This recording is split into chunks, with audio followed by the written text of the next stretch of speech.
네, 여러분 안녕하십니까? 오늘은 전 동양대 교수 진중권 씨, 지금 우리나라 최고의 그 이빨, 우리나라 최고의 이빨임을 자랑하고 있는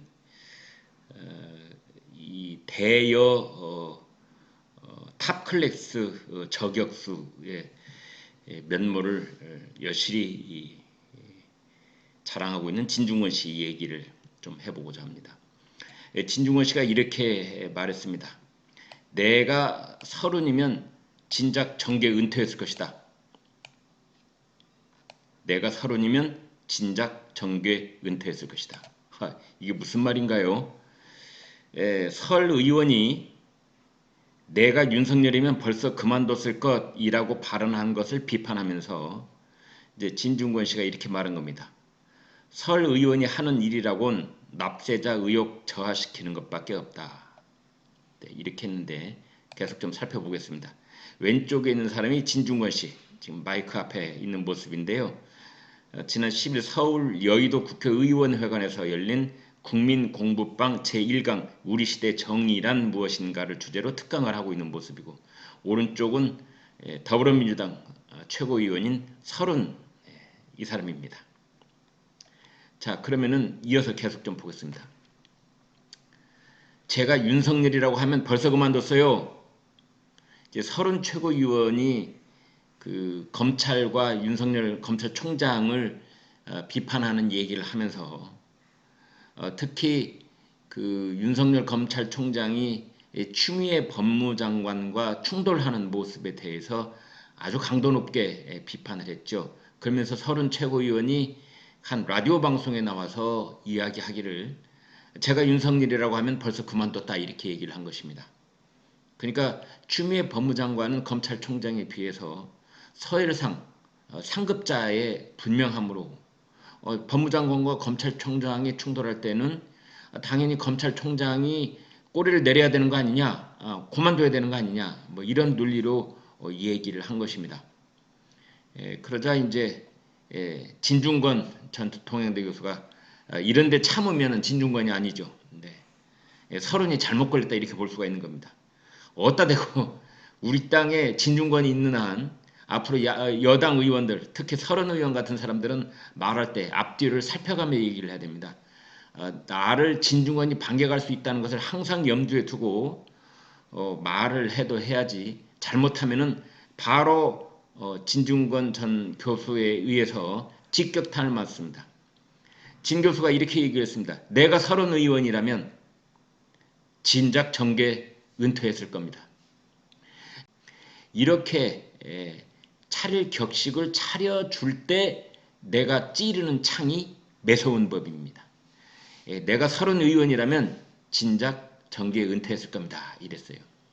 진중권 전 동양대 교수는 19일 윤석열 검찰총장에게 물러나라고 한 더불어민주당 설훈 최고위원을 향해 설 의원이나 물러나라 이렇게 얘기를 한 것이죠. 진 전 교수는 이날 페이스북에서 내가 설훈 의원이라면 진작에 정계 은퇴를 했을 겁니다. 내가 설훈 의원이라면 진작에 정계 은퇴를 했을 것입니다. 아주 그러니까 이 설훈 의원 입장에서 본다면은 되로 주고 말로 받는 거죠. 혹 때려다 혹을 붙이고 있는 거죠. 왜? 이 땅에는 진중권이라는 걸쭉한 이빨이 있기 때문입니다. 내가 설훈 의원이라면 진작에 정계 은퇴를 했을 겁니다. 라며 그 연세가 되어서 하는 일 없이 의원 자리나 꿰차고 있는 것도 적폐다. 그렇죠? 역시 이 진중권의 이 칼솜씨는 상대방이 들어오는 칼을 피하면서 그 허점에 내 칼을 찔러 넣는 겁니다. 이 적폐라는 것도 바로 이 설훈과 그 친문 세력들이 쓰고 있는 용어죠. 적폐.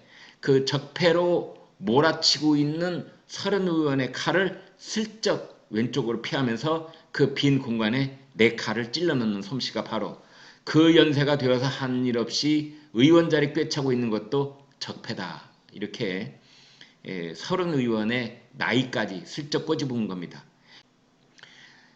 진중권 교수는 바로 또 이제 그 점을 치고 들어가는 겁니다. 그 연세가 되어서 하는 일 없이 의원 자리에 꿰차고 있는 것도 적폐다. 또 진중권 교수는 이런 말을 했어요. 윤석열 내치면 정권 붕괴 서막이 열린다. 이렇게 말을 한 이유가 있죠. 여권이 일제히 지금 이제 윤석열 총장 때리기를 하고 있습니다.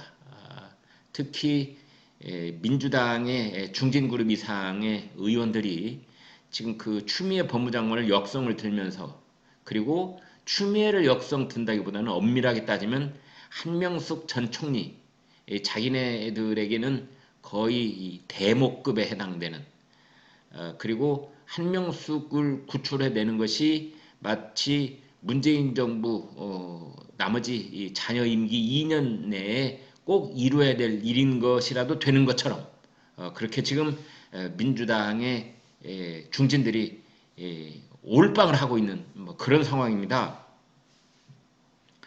특히 아마 문재인 대통령은 8.15 특사 혹은 이 연말쯤에 한명숙 전 총리를 반드시 사면 복권할 것이 거의 제가 장담컨대 90% 이상 확률로 아마 한명숙 전 총리를 사면 복권을 특사를 하려고 할 건데, 그렇게 하기 위해서는 뭐가 필요하다? 네, 그렇습니다. 사전 여론몰이가 필요한 것입니다. 사전 정지 작업이 필요한 것이죠. 그래서 대통령이 특별 사면으로 한명숙 전 총리를 구출해내기 위해서 지금 그 문재인 정부의 그 이 총대를 매는데 앞장서온 민주당의 중진들이 지금 나서서 윤석열 검찰총장 때리기를 하고 있는 겁니다. 그러자 이제 진중권 동인대 교수가 이렇게 말한 겁니다. 윤석열을 내치면 정권 붕괴의 서막이 열릴 것이다. 진정 교수는 이날 페이스북에 원래 고양이가 사라지면 곳간에 쥐새끼들이 득실거리는 법이라며 나라 곳간도 마찬가지다. 지금 이 나라에 해먹고 싶은데 고양이가 무서워 못해먹는 쥐들이 아주 많을 것이다. 자, 이 정말 통렬한 얘기 아닙니까? 그러면서 어떻게 하면 고양이 목에 방울 달까 궁리하다가 뾰족한 수가 없으니 구멍에서 목만 내놓고 조 짜서 교대로 고양이 물러가라 찍찍거리는 상황이라고 했습니다.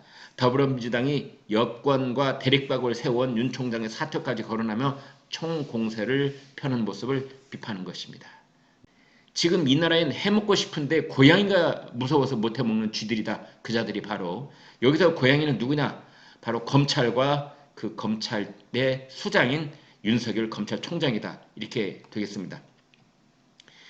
진정 교수는 고양이가 쥐의 마음을 갖기를 기대하면 안 된다며 쥐들 소원수리 다 받아주며 고양이 노릇을 어떻게 합니까? 아무튼 이분들이 정권에 부담을 주고 궁극적으로 대통령까지 위험하게 만들게 되죠.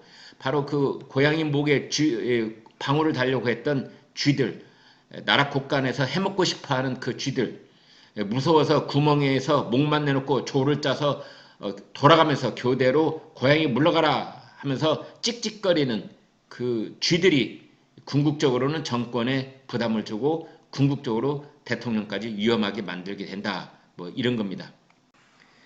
그 경우에 나라가 두 쪽이 날 겁니다. 조국 때와는 아마 규모가 다를 것입니다. 조국 사태 당시 국민들이 친조국과 반조국으로 갈리며 극심한 갈등을 겪었는데 민주당이 윤 총장에 대한 공격을 계속할 경우 더 큰 갈등이 예상된다. 이때는 정말 친열 반열,